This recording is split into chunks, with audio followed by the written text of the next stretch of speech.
If you've ever tried grooming a cat, you know it's no small feat, but what happens when that cat is extra feisty, fiercely independent, and seemingly immune to all your gentle words? Allow me to introduce you to our star today, a grumpy American Lion cat who gave me the grooming challenge of a lifetime. From the moment I approached this majestic, if temperamental, feline, I knew I was in for an adventure. Armed with gloves, treats, and the patience of a saint, I set out to clean, trim, and pamper this cat, all while dodging bites, scratches, and karate kicks. Before we dive into the heart-pounding details, let's talk a bit about cat grooming and why it matters. Grooming serves several essential purposes. It helps maintain a cat's hygiene, ensures its fur remains free of gnats and tangles, keeps its claws at a safe length, and allows you to inspect for any injuries or skin issues. Most importantly, consistent grooming can strengthen the bond between you and your feline friends, though, in this particular case, I'm not entirely sure if our bond strengthened or just survived. When I first tried to coax the American Lion cat out, I approached gently, coaxing it with a soft voice, calling it baby. This cat, however, had other plans. It hissed, swatted, and showed its teeth, clearly not impressed by my attempts to make friends. I realized quickly that compliments and sweet talk wouldn't tame this wild spirit.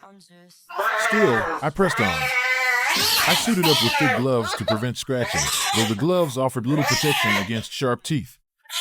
This cat was no ordinary domestic companion. It was practically a miniature tiger in my hands.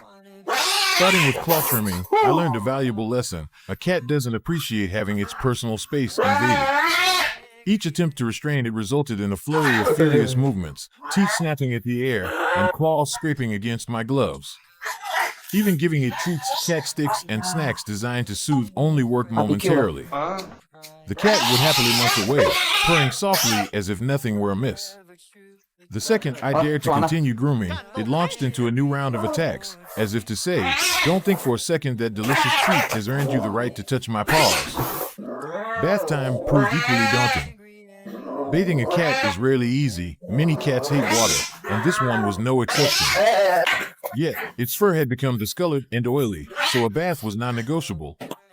I tried everything: warm water, gentle shampoo, even softly singing nonsense tunes. The cat responded with swift punches. Its tiny paws felt like lightning-fast fists aimed right at my abdomen. More than once, I had to pause, catch my breath, and gather my courage before attempting another rinse. The experience was intense, and I couldn't help but marvel at the cat's strength and agility. As the grooming session continued, I learned to pick my battles. Sometimes, I paused to let both of us relax. I offered more treats, making sure the cat knew it had won small victories. With each break, I tried again, slowly and steadily making progress. Over time, I managed to trim the front claws, then the back claws. Each success felt like a mini triumph, like scaling the next ledge on a steep mountain. The cat remained defiant, but at least now I had a strategy: patience, persistence, and small concessions. One of the funniest moments happened when I tried to shave the fur around its paws.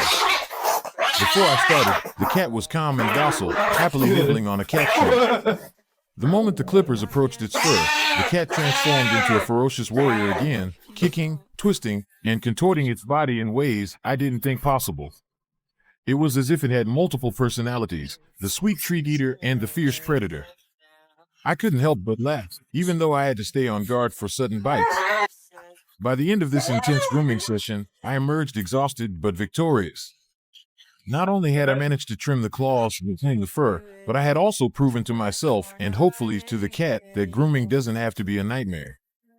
While the cat never fully surrendered its wild spirit, it did eventually allow me to do what was necessary. That, in itself, is a huge accomplishment when dealing with a naturally independent and combative feline. Reflecting on this experience, I realized that each cat has its own unique personality and comfort level. What works for one may not work for another. The key is to approach each grooming session with empathy, respect, and a bit of humor.